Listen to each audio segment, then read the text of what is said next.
yang sedang melakukan fit and proper test kepada calon hakim agung. Pada saat itulah saya tanya, saudara calon hakim agung, kalau saudara nanti terpilih, saudara akan menerapkan hukum untuk menegakkan, memberikan keadilan dalam kasus yang saudara tangani. Iya, jawabnya. Saya lanjutkan. Kalau hukum yang Bapak gunakan itu tidak adil, apakah saudara tetap menggunakan hukum yang tidak adil itu untuk menangani perkara yang saudara tangani? Apa jawab dia? Tidak. Oke. Saudara menggunakan apa? Kalau begitu, saya kesampingkan hukum yang tidak adil dan saya menerapkan keadilan untuk kasus itu. Oke, saya senang. Kalau demikian, dari manakah keadilan, sumber keadilan yang Anda gunakan itu? Saya tanya dia nih, dari mana sumber keadilan?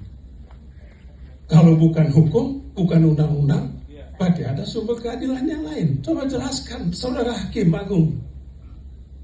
Lalu saya dapat informasi bahwa saudara ini adalah hakim yang menangani kasus Pak Sambo dan saudara menjatuhkan hukuman mati. Bolehkah saya tahu apa alasan Anda menjatuhkan hukuman mati? Saya tanya. Bukan saya menolak. Saya tanya, apa alasan saudara menjatuhkan hukuman mati kepada kasus itu? Itu yang saya tanya sebagai, apa salah saya tanya? Sebagai anggota Komisi 3 yang melakukan fit and proper test. Tolong saudara jelaskan. Dia tidak menjelaskan jawaban kemana-mana loh. Saya tanya mengapa. Bukan saya tanya apa. Beda kan? Saya tanya apa dan saya tanya mengapa. Yang saya tanya adalah mengapa. Anda jawab apa yang saya tanya, bukan apa. Mengapa. Jadi jangan lain tanya, lain dijawab. Terakhir saya tanya, andai kata kasus Pak Sambo nanti Anda jadi hakim agung dan Anda diminta untuk menangani perkara yang sama, apakah Anda tetap pada pendirian Anda menjatuhkan hukuman mati? Dia tidak jawab. Dia katakan, saya tidak akan memeriksa itu karena itu konflik kepentingan. Oke, kalau konflik kepentingan, tapi misalnya dipaksakan, ini kan pengandaian, lupakanlah konflik kepentingan. Andai kata, assuming Anda hanya satu-satunya hakim di Mahkamah Agung dan diminta untuk menjatuhkan putusan, Anda apakah tetap pada pendiriannya untuk menjatuhkan hukuman mati? Tetap yang bersangkutan menjawab, saya pasti menolak itu Pak Beni karena bertentangan dengan konflik kepentingan tadi, etika. Ya udah, sekian, luar biasa. Semoga Tuhan memberkati. Itu jawaban saya. Apa yang salah? Nah, kemudian ya biasa tipe-tipe. Yang terhormat tadi Ketua Balik menjelaskan penjelasan yang terhormat Pak Doli tadi dibengkokkan, dipotong-potong. Lalu disimpulkan saya tidak suka dengan calon hakim. Apa hubungan tidak suka? Saya lagi menguji. Ada lagi yang protes, kenapa tajam sekali loh? Kalau nggak nanya tajam, dibilang bodoh kami ini anggota DPR. Kan gitu Pak. Ada juga. Malah di dalam medsos itu, wah, Anda anjing, bodoh, goblok, ya nggak apa-apa. Anggota DPR itu siap untuk dihina, siap untuk dimaki-maki, siap untuk dicerca. Tapi yang penting kami sudah melaksanakan tugas kami sebaik mungkin menurut kami. Silakan menilai apakah kami salah atau tidak.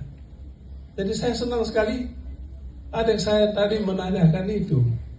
Dan itulah semangat Pancasila. Terbuka langsung.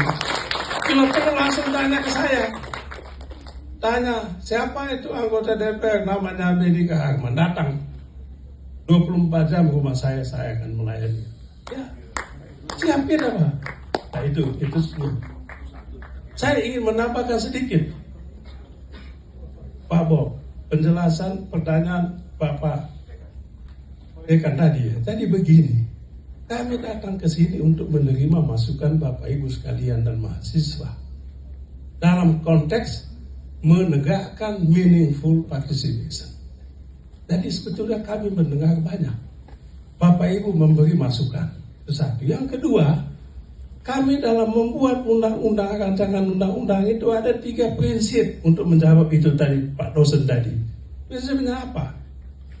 Apakah ada alasan sosiologis undang-undang ini dibikin apa? Alasan filosofisnya apa? Alasan yuridis konstitusional apa? Inilah yang kami butuhkan dari dunia kampus. Kasih kami masukan. Apakah ada alasan? Apakah memenuhi alasan sosiologis, filosofis, dan yuridis tentang rancangan undang-undang ini? Itu yang kami butuh. Jadi silakan Bapak dosen masukkan. Apakah butuhnya itu? Bukan kebutuhan kami. Jangan disangka seolah-olah balik yang punya kepentingan untuk buat undang-undang ini. Tidak. Oleh sebab itu kami butuh masukan masyarakat secara luas. Itulah kami datang ke sini menjemput Bapak Ibu sekalian. Jadi jangan dibalik-balik. Kalau tadi dibalik-balik pertanyaan Bapak ya jelas dan saya katakan itu keliru.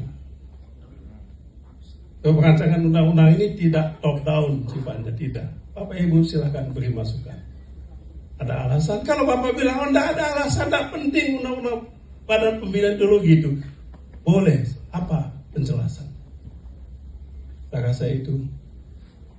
Yang kedua,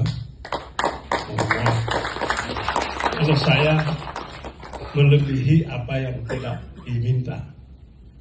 Terima kasih banyak. Terima kasih banyak. Tepuk tangan sekali lagi untuk Pak Benny. Terima kasih Bapak.